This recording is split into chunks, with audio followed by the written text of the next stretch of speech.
Boom, hey internet. What's the difference between dropping a clothing brand in the 2000s versus dropping it right now? We're gonna talk about it in this video. Jon Phenom, the clothing brand mentor. I've been designing apparel and fashion for over 24 years as this is post-dating, working my way up from apparel designer all the way to brand director of a multi-million-dollar clothing brand. Context. I was on the HPN podcast with my boy Jared and the whole HEATPRESSNATION crew.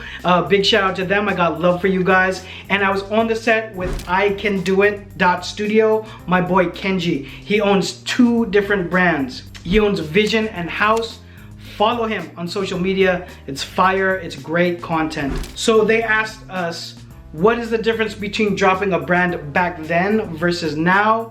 And I have a 1-word answer for it. Retail. Retail, or selling wholesale, selling B2B or business to business, is the biggest difference from the 2000s, for sure, hands down, because that was the only way to succeed back then. All right, so if you look at some of my earlier courses on CBA, the wholesale to retail course used to be a trade show course. And spoiler alert, the trade show course is still inside of that course. I just expanded it and made that one section, but that course got changed into getting into retail, because I have a lot of people that consult with me that say, how do I get into a bigger box retail? I have X amount of success. Let's say they do 5,000 a month selling their brand, now selling it B2C or direct to customer, and how do I get my B2B business together? So it's actually a big topic that I talk about here on this channel.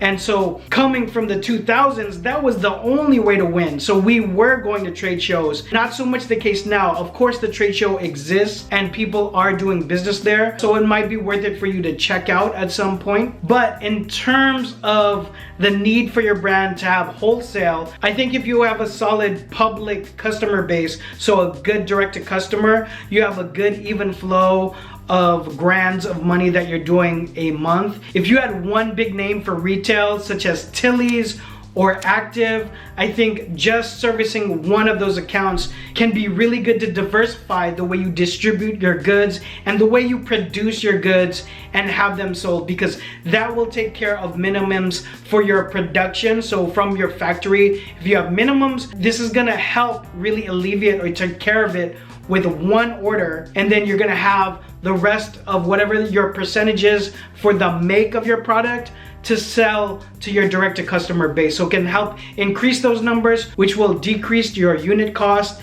and keep it at a lower basis so you can increase your margin. I did another video kind of talking in and around this subject of what I see for the future of clothing brands. That also is plugging the wonderful conversation that I had with Kenji and Jared on the HPN podcast, which you guys should definitely check out after this video. The links for both of those are going to be below. But in that conversation, I was basically saying there's gonna be a smaller barrier to entry, so there's gonna be more competition of brands that come into the picture now, and that has been going on. It's been easier for you to launch a brand. And when I say launch, I'm doing that in air quotes, because what we knew as a brand in 2000s is different. It took so much longer. The road to proof of concept is very close to the road to 1,000 subscribers in trying to get your YouTube channel going. It's a long journey, and it's a perilous journey, and many people will not make it, right?